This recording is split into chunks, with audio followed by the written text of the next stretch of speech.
Assalamualaikum warahmatullahi wabarakatuh dan salam sejahtera. Saya Siti Nur Amira binti Muhammad Arsad daripada unit PAKK 1 dan saya akan membentangkan tentang topik Pelan Pembangunan Pendidikan Malaysia yang akan dibentangkan bertarikh 8 hari bulan 3, 2025. Jadi sebelum saya meneruskan pembentangan dengan lebih mendalam, mari kita kenal apa itu PPM terlebih dahulu. Jadi, apa itu PPM? Jadi, PPM adalah Pelan Pembangunan Pendidikan Malaysia PPPM 2013 hingga 2015 adalah pelan strategik yang diperkenalkan oleh Kementerian Pendidikan Malaysia KPM untuk mentransformasikan sistem pendidikan negara. PPM ini adalah memberi tumpuan kepada usaha meningkatkan kualiti pendidikan, memastikan kesamarataan akses serta memperkukuhkan sistem pentadbiran dan kepimpinan pendidikan di Malaysia. Jadi, dalam PPPM ni terdapat 3 gelombang yang seharusnya kita ketahui terlebih dahulu, iaitu gelombang 1 pada tahun 2013 hingga 2015 di mana dia mengubah sistem dengan memberi sokongan kepada guru dan kemahiran teras. Di sini ia fokus kepada penambahbaikan sistem dan mempercepatkan perubahan, meningkatkan kemahiran guru melalui latihan dan sokongan, meningkatkan kadar literasi iaitu bahasa Melayu, bahasa Inggeris dan matematik dan mengukuhkan sokongan pentadbiran di peringkat negeri dan daerah. Seterusnya adalah gelombang kedua iaitu mempercepat peningkatan kemajuan sistem di mana mereka melaksanakan perubahan struktur sistem pendidikan melibatkan 410,000 guru dan 10,000 pengetua atau guru besar dalam pakej latihan, dan yang terakhir penstrukturan semula Kementerian, JPM dan PPD untuk meningkatkan keberkesanan. Jadi, bagi gelombang yang ketiga pula, ia beranjak ke arah kecemerlangan dengan peningkatan keluasan operasi di mana semua sekolah, guru dan pengetua ini telah mencapai standard minimum dan menggalakkan pengurusan berasaskan sekolah untuk lebih inovatif, dan yang terakhir adalah membangunkan sistem pemantauan kemajuan sendiri untuk meningkatkan pencapaian murid. Objektif PPPM iaitu Pelan Pembangunan Pendidikan Malaysia mempunyai 3 objektif utama yang merangkumi memahami prestasi dan cabaran semasa, mewujudkan visi dan aspirasi yang jelas dan menggariskan transformasi sistem pendidikan yang komprehensif merangkumi perubahan penting dalam kementerian. Jadi, sebelum kita pergi kepada 11 anjakan utama dalam Pelan Pembangunan Pendidikan Malaysia, mari kita lihat terlebih dahulu berkenaan dengan aspirasi pendidikan negara. Seperti yang dipaparkan di dalam slide ini, terdapat 5 aspek utama.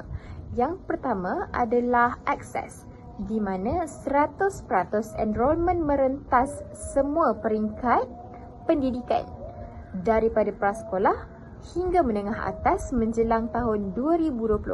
Maksudnya di sini, semua kanak-kanak di Malaysia ini berpeluang untuk mendapat pendidikan bermula daripada prasekolah hingga ke menengah atas tanpa pengecualian, tanpa mengira latar belakang, hak ataupun kemampuan. Okey, seterusnya kita akan bergerak kepada aspek yang kedua, yang itu quality, di mana negara dalam kelompok sepertiga teratas dalam pentaksiran antarabangsa seperti TIMSS dan PISA dalam tempoh 15 tahun. Jadi maksudnya di sini negara kita merupakan antara negara teratas yang mempunyai kualiti pendidikan yang baik. Okey. Seterusnya equity. Equity 50% pengurangan dalam jurang pencapaian, mana bandar, luar bandar, sosioekonomi, gender menjelang 2020. Maksudnya di sini kerajaan nak negara pendidikan dalam negara kita ni adalah seimbang. Maksudnya contoh katakanlah di kawasan bandar, pencapaian dalam pendidikan dia tidak mempunyai jurang yang sangat ketara. Seterusnya beralih kepada aspirasi murid. Seperti yang kita lihat di sini, terdapat 6 aspirasi murid. Jadi yang pertamanya adalah pengetahuan, di mana Kementerian Pendidikan Malaysia ni mahukan untuk melahirkan individu yang mampu untuk mengaplikasikan ilmu pengetahuan yang ada dengan kehidupan seharian. Seterusnya adalah kemahiran berfikir, di mana setiap murid ni dia dapat bina kemahiran berfikir yang kreatif dan kritis, serta pembelajaran sepanjang hayat bagi memastikan mereka mampu berinovasi, analisis maklumat, serta dapat aplikasikan pengetahuan dalam dunia ni berkembang dengan pesat.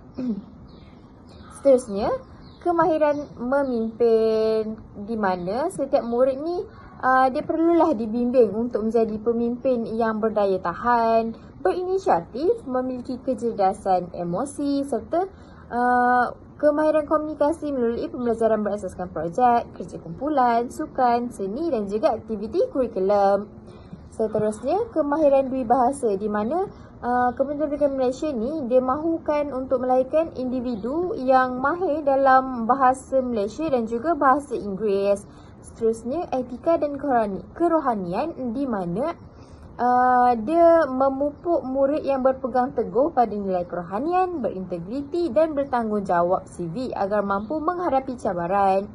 Dan yang terakhir adalah identiti nasional, iaitu untuk memupuk identiti nasional dengan menanamkan semangat patriotisme, keterangkuman dan penghormatan terhadap kepelbagaian agar setiap murid berbangga menjadi rakyat Malaysia serta berkongsi aspirasi untuk masa depan negara.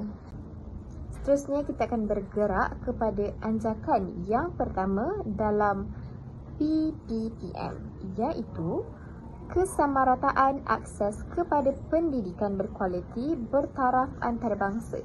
Jadi, objektif kepada anjakan pertama adalah untuk memastikan setiap murid tanpa mengira latar belakang mendapat akses kepada pendidikan berkualiti. Dan yang kedua, objektifnya adalah untuk menyelaraskan tahap keberhasilan murid mengikut piawaian antarabangsa bagi meningkatkan daya saing global.